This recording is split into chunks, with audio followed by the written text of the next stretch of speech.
première génération de deuxième génération a fait ses débuts en 2018 et ne fait l'objet d'un lifting qu'en 2023.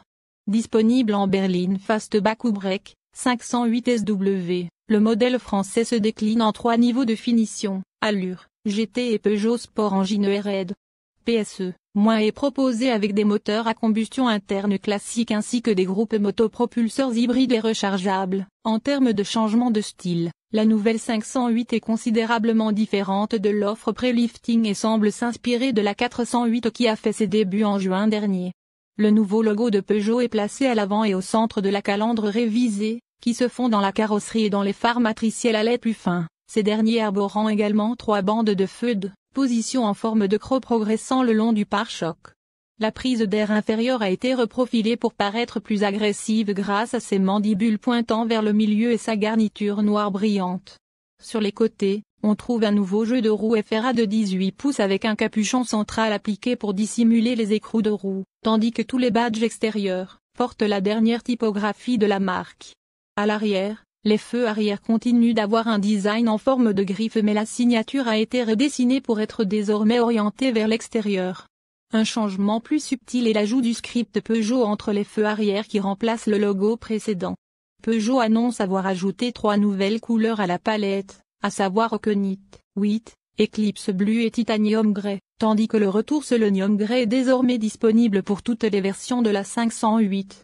Artence Grey, Elixir Ray de Perlanera Black font également leur retour. À l'intérieur, le Peugeot e-Cockpit est mis à jour avec le tout nouveau système d'infodivertissement e-Connect Advanced de la société, qui est toujours lié à un écran tactile central de 10 pouces. Les fonctions disponibles incluent la mise en miroir de l'écran du smartphone sans fil, un système de navigation connecté TomTom, la reconnaissance vocale et les mises à jour logicielles en direct. Le reste de l'habitacle reste largement familier, même si Peugeot affirme avoir amélioré les touches du piano pour un accès rapide aux diverses fonctions du véhicule. Plus significatif est le nouveau sélecteur de vitesse qui est désormais un interrupteur à bascule au lieu d'un levier pour désencombrer la console centrale.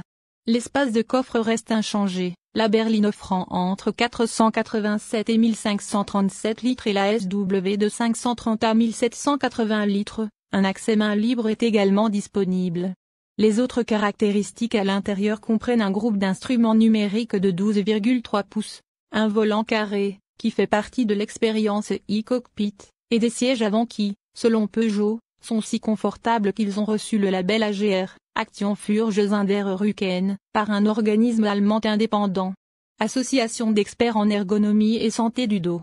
Les options ne manquent pas non plus, avec notamment une sellerie en cuir nappa et un système audio à 10 haut-parleurs signé Focal. Côté assistance à la conduite, la 508 peut être équipée d'un régulateur de vitesse adaptatif avec fonction stop and go, d'un freinage d'urgence autonome, d'un système d'avertissement et d'assistance au franchissement de ligne, d'un système de vision nocturne et d'une surveillance des angles morts.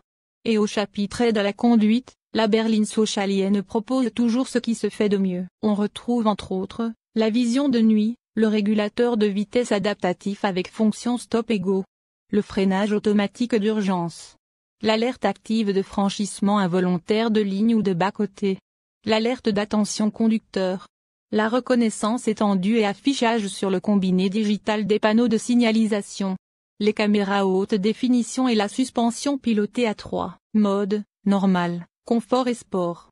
En ce qui concerne les groupes motopropulseurs, le groupe motopropulseur hybride et rechargeable de la variante PSE offre une puissance totale du système de 360 chevaux et 265 kW, et 520 Nm de couple.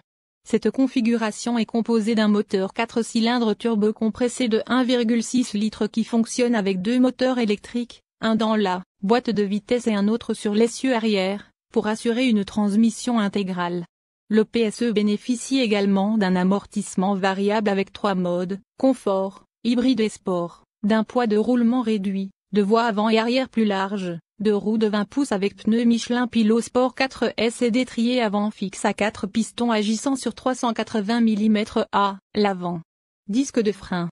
Une batterie lithium-ion d'une capacité énergétique de 12,4 kWh alimente les moteurs électriques et peut être rechargée en 1 heure et 40 minutes avec le chargeur K embarqué en option de 7,4 kW, Le chargeur embarqué standard peut gérer 3,7 kW et nécessite 3 heures et 25 minutes pour une charge complète. Les modèles Allure et GT sont proposés, avec deux groupes motopropulseurs hybrides et rechargeables à traction avant utilisant la même batterie et le même moteur à combustion interne PureTech, bien que les puissances soient de 150 chevaux, et 110 kW, et 180 chevaux pour 132 kW.